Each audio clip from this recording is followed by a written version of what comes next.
G'day and welcome to another episode of Perth Property Insider. I'm your host, Jared Mann, and today I'm excited yet again to be bringing you the findings of one of my detailed research studies into the two key growth drivers that I actually consider to be the most important contributors to performance of a suburb. And today I'm going to be unpacking what effect these growth drivers have on pricing, as well as capital growth rates over a 30-year period. So I'm excited to get into it with you. Let's go inside. Welcome to Perth Property Insider, where you will learn how to grow your wealth and improve your life using Perth property. Our show is brought to you by Investors Edge Real Estate, the highly rated and award-winning property management specialists servicing the whole of Perth. Now, here is your host, Jared Mann. In my quest for finding the best performing suburbs in Perth and the locations within those suburbs that are going to outperform, I've been doing a lot more research, and I really wanted to unpack and summarize what I've found. And by, exploring some of the key growth drivers so we can better understand their effect on both prices and ultimately capital growth rates over time. Broadly speaking, I guess it's well known that prices are highest when we get closest to the city, and that we have other factors such as the coastal suburbs being close to the beach. We've got the river that's also very appealing, and we've also got other factors like transport, accessibility, and other things like amenities that all go into, giving someone a desire to live in a certain area. Now, the key thing to understand high level is that the more desirable something is, because of all these factors, then the more people want to live in the location, the greater the demand, and the greater the demand, the greater the pressure on prices in good markets and in bad. So today, I'm going to explore two key drivers and look deeper at both the price differentials and the growth differentials where possible. The first of those drivers is living beachside. So many people love the lifestyle of the beach, going out for walks, just looking out over the ocean, going down the beach morning and night after work, taking their kids down there for play. It's pretty much the West Australian quintessential lifestyle, isn't it? Not everyone loves the beach. There's some negatives, obviously. Being that close, very hard wearing on your property. If you don't love the beach, it's certainly, in my mind, not worth paying for. But some people are like, yep, I have to live close to the beach. It's part of their whole makeup and what gets them out of bed in the morning. So when we start going and looking into the differences between a beachside suburb and suburb that's one suburb back from the beach, I've looked all up and down our coast, and I've, for instance, started at the very top and I've compared suburbs like Ocean Reef and Heathridge.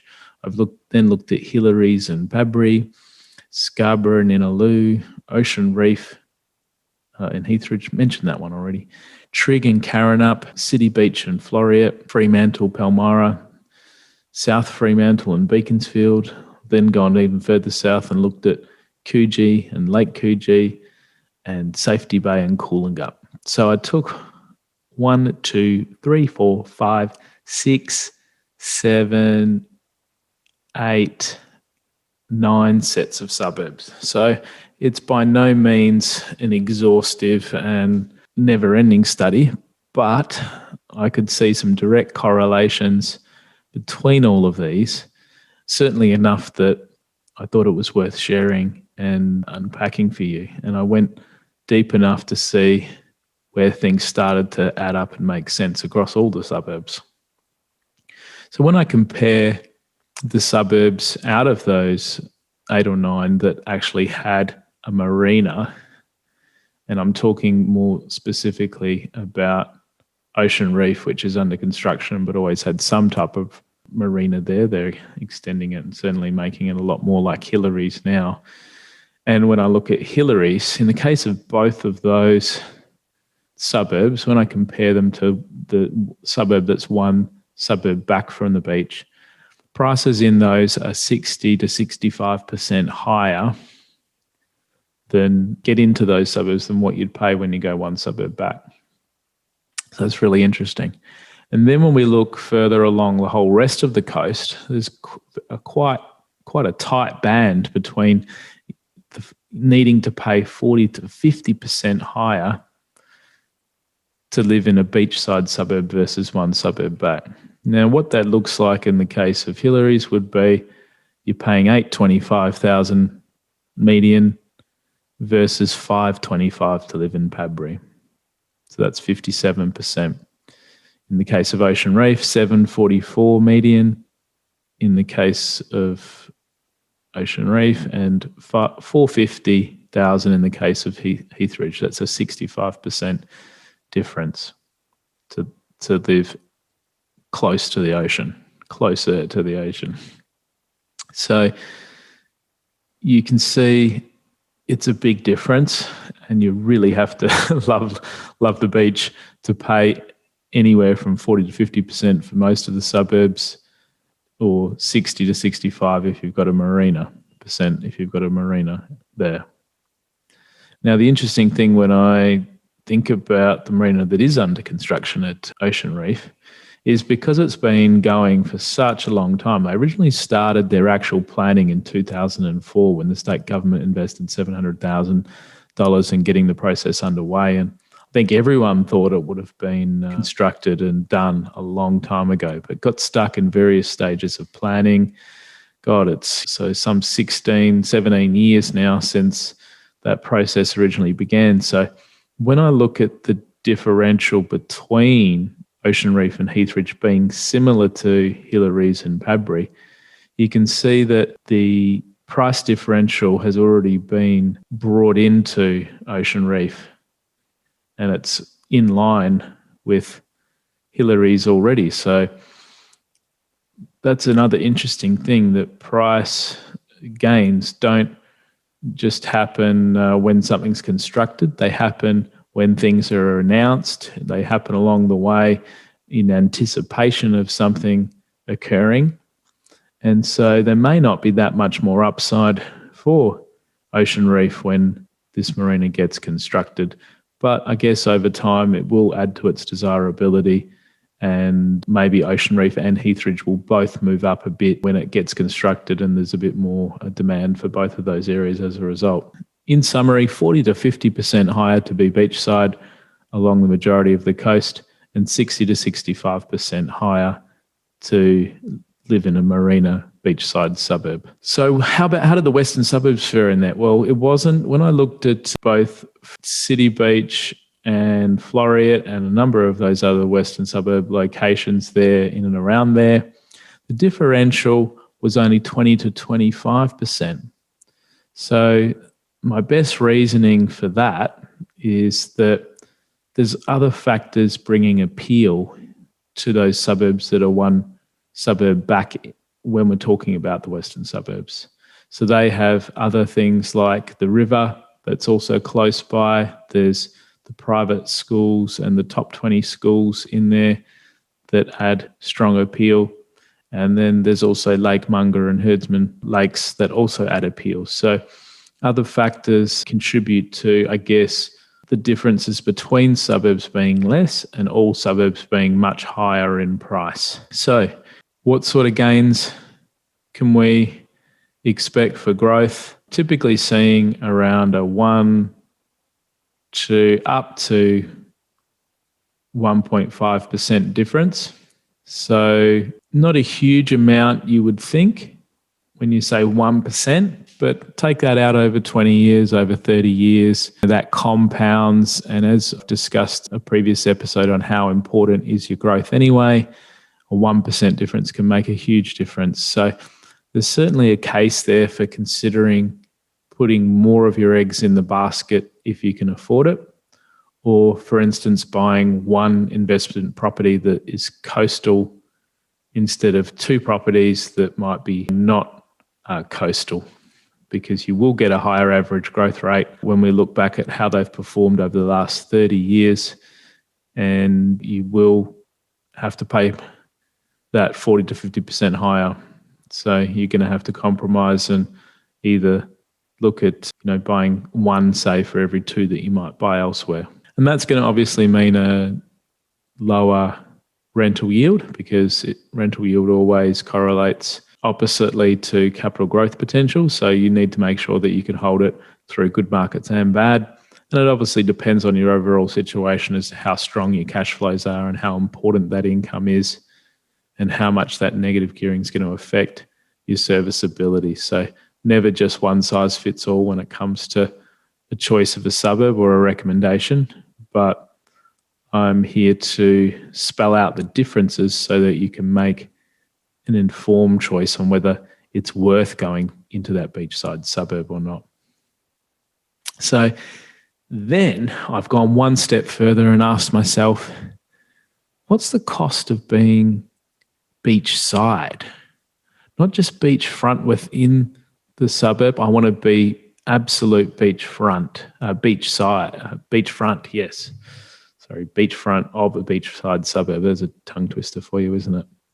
So it is really hard when you do this analysis to quantify differences between properties and find two properties similar enough, one that's on the direct side of the beach that looks out and has the views, and one that's in the street back, because there's a huge variety in when properties were built, how they've been built and to what level of standard.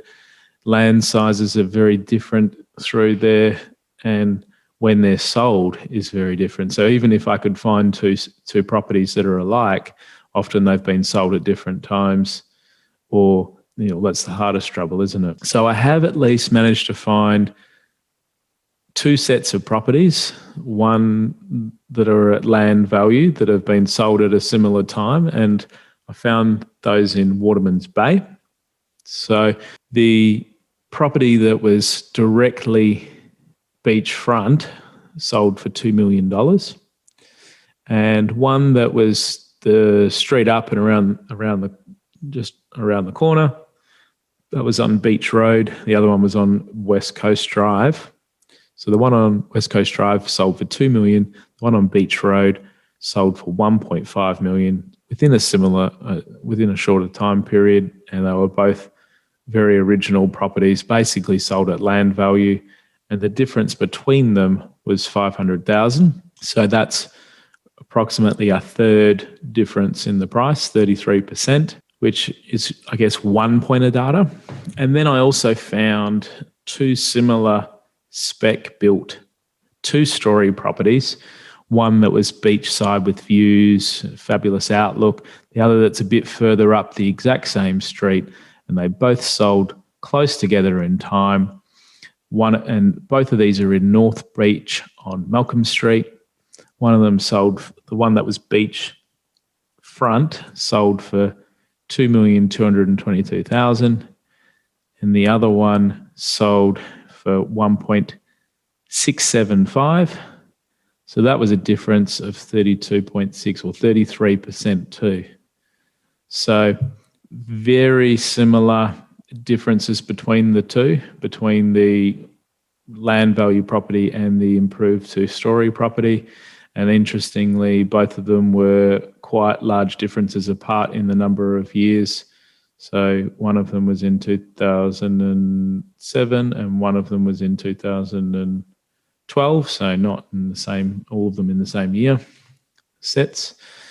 And so that shows that basically, even when you pay 40 to 50% higher to live in the suburbs, then you're going to have to pay another 33% on average higher to be absolute beachside beachfront. So hopefully that all makes sense. And it was impossible for me to work out if those direct beachfront properties are going to grow at a higher rate, average annual growth rates, because they're so infrequently sold, and the data for each of them wasn't available when they were last sold. So we can't go back, and each of them has been, in the case of the improved ones, each of them has been improved since. So that would have been a nice comparison if I could go back. But yeah, it's a shame. It's so hard to get data when it's a lot older and when people have held on to properties for such a long time. So maybe I'll get back to you if I ever do find some price points that can show that capital growth is also higher. You'd expect it to be higher. And I think ultimately when you're choosing to live directly beachfront, is more of a lifestyle choice. And I'm certain that you will do better for capital growth ongoingly, because after all, capital growth is desirability. And what's more desirable than a view out over the beach when you wake up in the morning? So providing that you build something that is also widely desirable in the market. Now, land is always going to be, because people are just looking at the land value and what they can build. But what you build shouldn't be too unique that it doesn't still appeal in the market. So hopefully that makes sense when we talk about beachside locations versus one suburb back, and the extra that you'd need to pay, the extra capital growth that you can potentially get at 1% per annum average annual growth rates. And now I wanted to go into my second big growth driver that has a massive effect on things, and that is schools. Now, I didn't really understand the desirability of quality schooling until we had our daughter. And I started thinking about, it was about a year and a half odd in, when people are asking me quite a few times, where are you going to send her to school? My default response initially was, wow, I haven't even thought about that. When enough people had asked me, I started to have to think about it. And the link between where you live, what price you pay, and what quality of school that gets you was like a whole new world for me. So I just saw very quickly that there's a direct link, and it's a huge driver of prices. And then as a sales agent, it also helped me immensely, because I always now look up what catchment both primary school and high school are given properties in when I'm selling it, and certainly look to sell the benefits of different schools over others. So what were my observations when it came to looking into schools and how they affect price and capital growth? So I found that the top 10 schools, according to the Better Education rankings, are all private schools, and majority of them are within the western suburbs, and 7 out of the 10 are actually in the western suburbs, and all are in high-priced areas. Out of all 10 are in high-priced areas. So you think about why those schools are able to perform. It does come down to them having the money and their school fees being correspondingly high. The people that live in those areas have higher priced properties, and they can also afford those higher school fees. And it therefore goes around in a cycle and adds to making those locations better and making them more sought after, which the school feeds the location, the desirability of the location and its performance also feed the school. Looking then at the rest of the top 20 schools, I found that there's 3 public schools that are in that top 20. So only 3 out of the 20, wow. But those schools are doing very well, have got great reputations, and as a result, they're highly desirable because people can go to move within the catchment and they don't have anywhere near the level of private school fees to pay when the kids are sent public. Everyone would understand that at a high level. So you can basically pay the extra to go in and live within a good school catchment zone and put the extra into your house and into what your interest rate payments are, instead of potentially living in a lesser location or a different location and choosing to send your kids to private school. So when I've chosen to move into the western suburbs, I've also moved within a quality high school catchment. So I'm still going to decide whether to send mine to the high school, public school, or whether we end up paying the extra for private school. But at least you've got the choice when you move in there. So what were those three public schools? Now, many people might have heard their names before, but here I'm going to analyse the actual differences in price and growth rate. So those schools are Rossmoyne, Wilson and Mount Lawley. Congratulations if you're within one of them, because your house price is growing at a high rate. So when it comes to two of those schools, Willerton and Rossmoyne, they're actually quite closely located, and I think the competition and rivalry actually benefits both of them because they're trying to outdo each other, and people know the area as having two quality schools, so when they're looking, they often don't mind if they end up one side of the catchment versus the other.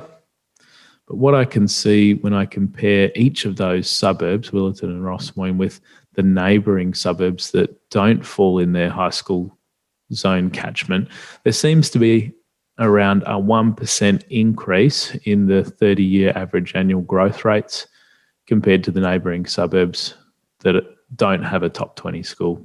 So very interesting that you can either get a 1% increase if you want to live beachside, or you can get around a 1% increase if you want to have one of these quality public schools.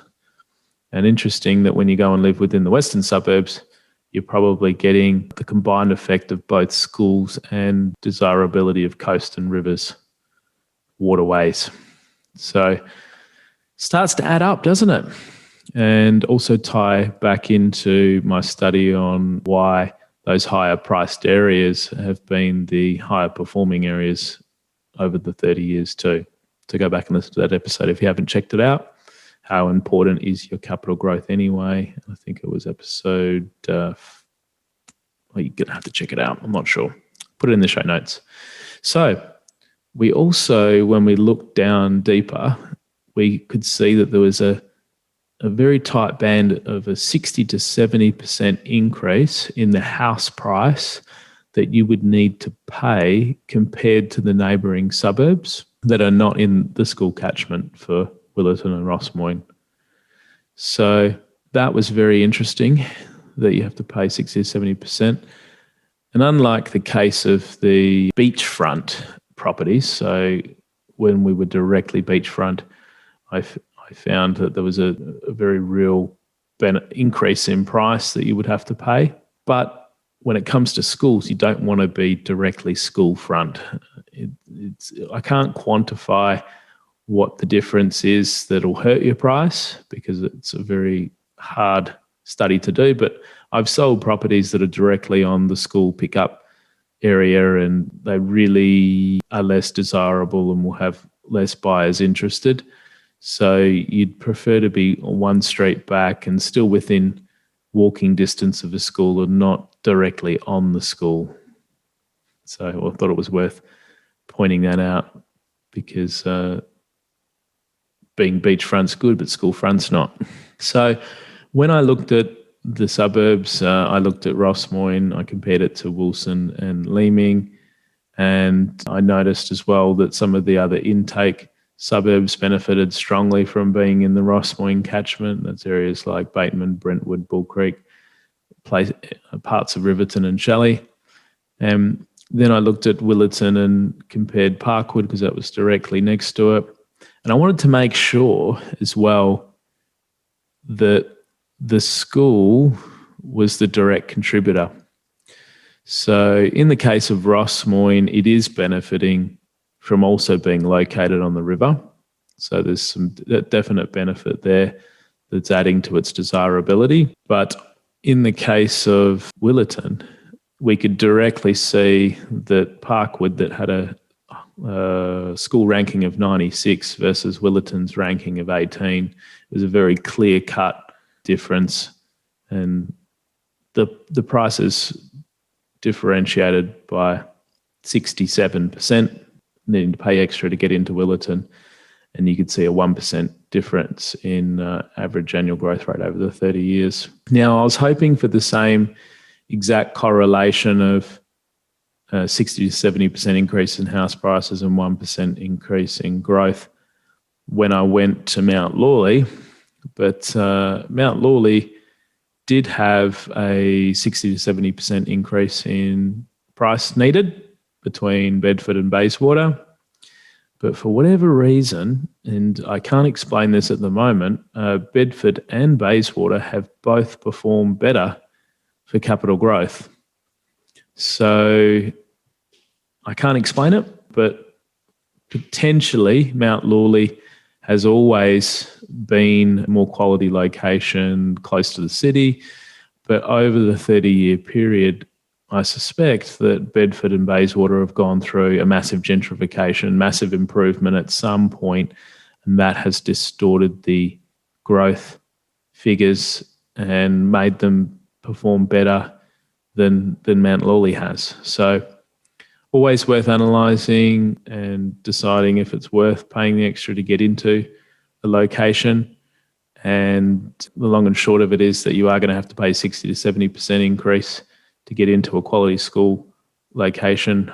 And in the case of Willetton and Rossmoyne, you ended up with around a 1% better growth rate over the 30 years. When we looked at the beachside, you needed to pay 60 to 65% higher to get into a marina area and a 40 to 50% higher at a beachside suburb compared to one suburb back. So is it worth paying it? That's only up to you to decide. Is it worth putting more eggs or 2 eggs in the one basket, combining your budget together and buying a more quality property? I'd suggest that if you can afford to hold it, then it will do much better for you over the longer term, but only you can know what's going to best fit in your situation. So hopefully that's given you some clarity on those 2 growth drivers. I'll be back in the future to explain other growth drivers. I'm doing a whole bunch of research on train stations and infrastructure at the moment, which I'll be bringing to you in another episode soon. Catch you on the next one.